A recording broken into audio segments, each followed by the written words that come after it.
Looked at favorably.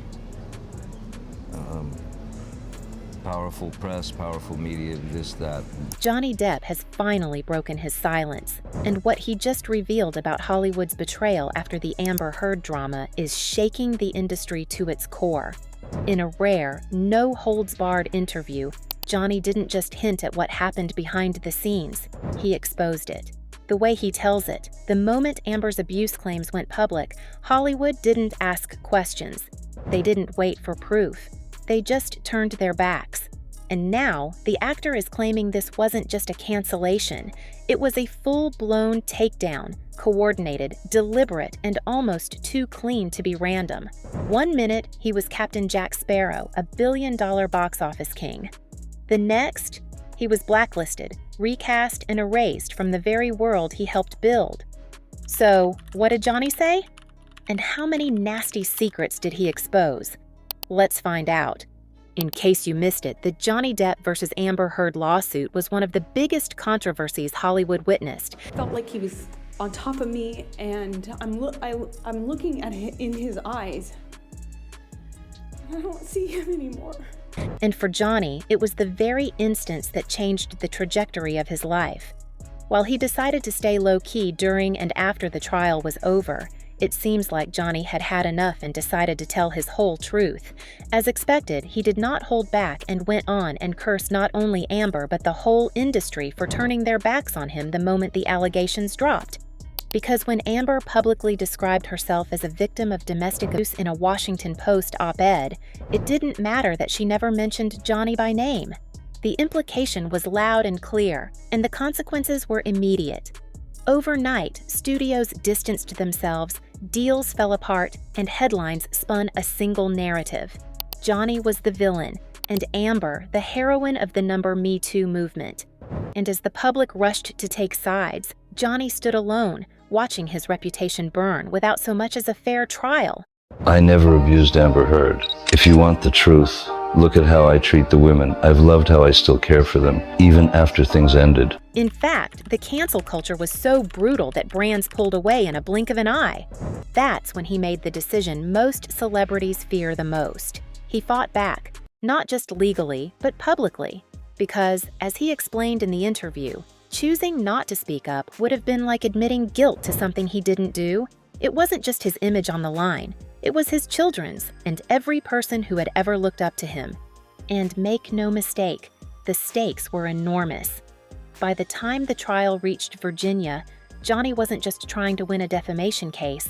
He was reclaiming his identity, fighting not just against Amber's accusations, but against a system that had already made up its mind. A system that didn't wait for facts before issuing consequences. A system that talks about justice, but often deals in optics. What stung most, though, wasn't just the media frenzy or the professional fallout. It was the betrayal by the people closest to him. And Johnny made sure to call these people out. When asked, Johnny admitted that 3 people who had once laughed with his children and celebrated milestones with his family, turned their backs on him the moment the tide shifted. These weren't just acquaintances. They were friends who had shared intimate moments with his family, and when things got hard, they disappeared without a word. I'll tell you what hurts. There are people, and I'm thinking of 3 who did me dirty. Those people were at my kids' parties, throwing them in the air. And look, I understand people who could not stand up for me because the most frightening thing to them was making the right choice. I was pre-Me Too. I was like a crash test dummy for Me Too. It was before Harvey Weinstein. After a couple of years, Johnny finally decided to break his silence, especially since what he allegedly went through was no laughing matter. During an interview, the actor went all out and narrated the nasty things he had to endure. While filming Fantastic Beasts, producers allegedly pulled him aside and told him to resign. So if you recall, back at the beginning of November 2020, Depp announced he had been asked to resign from the Fantastic Beasts franchise after he lost a trial in the United Kingdom against The Sun. And he wrote this over on Instagram. He said, in light of recent events, I would like to make the following short statement. Firstly, I'd like to thank everybody who has gifted me with their support and loyalty. I've been humbled and moved by your many messages of love and concern, particularly over the last few days. But he knew exactly what that meant. To him, it wasn't a suggestion. It was a quiet execution. The message was loud and clear: step down or disappear. But instead of walking away quietly, Johnny did something Hollywood didn't expect. He fought back. And when asked how he felt about being cast out so fast, his answer hit like a punch. If they thought they could break him, they were gravely mistaken. Johnny didn't name names, but the pain in his statements was evident. He said he understood why some people didn't speak up in his defense. After all, the industry was terrified. It was the height of the Me Too movement. Nobody wanted to risk their own career by standing next to someone accused of abuse. He described himself as a crash test dummy for the movement, taking the full impact of the cultural shift before figures like Harvey Weinstein were even publicly exposed. I was pre-Me Too. I was like a crash test dummy for Me Too. It was before Harvey Weinstein. That's true. And that quote's been taken out of context and some people are trying to use it against him in weird ways, but none of that is unfactual. And I sponged it. I took it all in, and so I wanted from the hundreds of people I've met in that industry to see who was playing it safe. He pauses. Better go woke, he hisses. And the most chilling part? He was right. Amber's version of the story had been accepted so widely that even when new evidence started to surface, recordings, texts, and testimonies that challenged her claims, the industry barely flinched. And let's not get started at how explicit and brutally obvious the evidences were. And yet, no one bat an eye, because by then, the machine had already moved on. It didn't matter that Johnny had proof he was the one being hurt. It didn't matter that the court ultimately sided with him. In Hollywood, perception is power, and Johnny had been painted as the problem. But behind all the court transcripts and viral sound bites, there's a bigger pattern here, a disturbing one. Because the moment Amber's accusations hit the headlines, Johnny's entire world collapsed. Not just because of what she said, but because of how quickly everyone else believed her. Studios, colleagues, press outlets, many of them had worked with Johnny for decades, yet not one waited for a verdict before turning away. It raises a haunting question. How many more careers has Hollywood discarded in the name of self-preservation? When we look back, it's easy to forget how fast things spiraled. Johnny and Amber met in 2009 on the set of The Rum Diary. By 2014, they were engaged, and by 2015, married. Less than 2 years later, they were in court. And that marriage, short as it was, triggered one of the most public, brutal legal showdowns the entertainment world has ever seen. This one particular actress named Amber Heard, he said that he'd auditioned her 5 times, and he was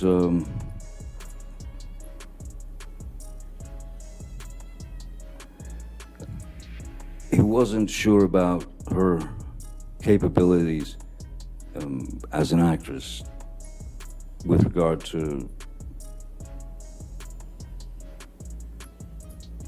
the film and the character and taking direction and that sort of thing. So he asked me if I would read with her. The fallout was ugly.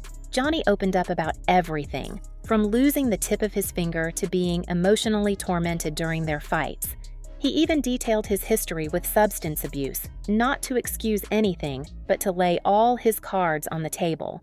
He admitted he began using drugs when he was just 11 years old, and by 16, he joked he could have earned a doctorate in mixing drugs and alcohol. But instead of seeing it as a tragic past, tabloids spun it into a character assassination. Suddenly, his pain became proof. And yet, when audio emerged of Amber mocking Johnny for trying to escape during an argument or admitting she'd hit him, the outrage was muted. No boycotts, no statements, just silence. That silence speaks volumes. But wait, there's more. I'm sorry that I didn't hit you across the face in a proper slap, but I was hitting you. It was not punching you. Don't tell me what it feels like to be punched. You got hit. I'm sorry I hit you like this, but I did not punch you. I did not deck you. I was hitting you. I don't know what the motion of my actual hand was, but you're fine. I did not hurt you. I did not punch you. I was hitting you. How are you? I'm not sitting here bitching about it, am I? You are. That's the difference between me and you. You're a baby. You are such a baby. Grow the up, You Johnny. start physical fights? I did start a physical Yeah, fight. you did, so I had to Because- get the fuck out of there. While Johnny was being replaced in films and pulled from projects, Amber was still landing interviews, magazine covers, and even a role in the Aquaman franchise. The imbalance was striking, and it wasn't until the defamation case in Virginia and a jury ruling in Johnny's favor that the tide finally began to turn. But even then, Hollywood didn't come knocking again. Not really. Instead, Johnny's carved a new path. He leaned into independent film. He toured with his band. He took up painting, releasing intimate portraits that captured pieces of himself no camera ever could.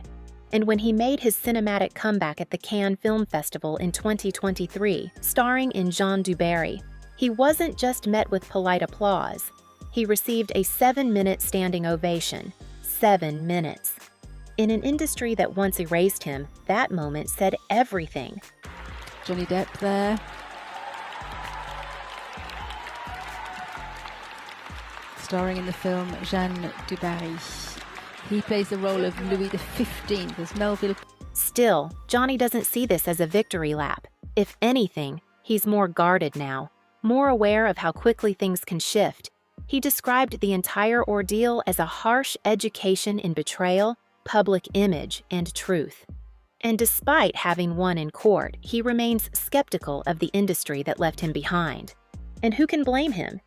If someone as powerful and bankable as Johnny Depp could be thrown aside without proof, how safe is anyone else? This isn't just about Amber Heard anymore. It's about the system that let it happen. The same machine that rewards silence, protects false narratives, and punishes those who dare to defend themselves. And now that Johnny has spoken out, without hesitation, without fear, the only real question left is, who's next? Let us know in the comments what you think about Johnny's brutal honesty and Hollywood's deafening silence. Do you think he'll ever be truly welcomed back? Or has he rewritten the rules for what it means to survive cancel culture? And remember, when the industry turns on one of its biggest stars overnight, no one is safe.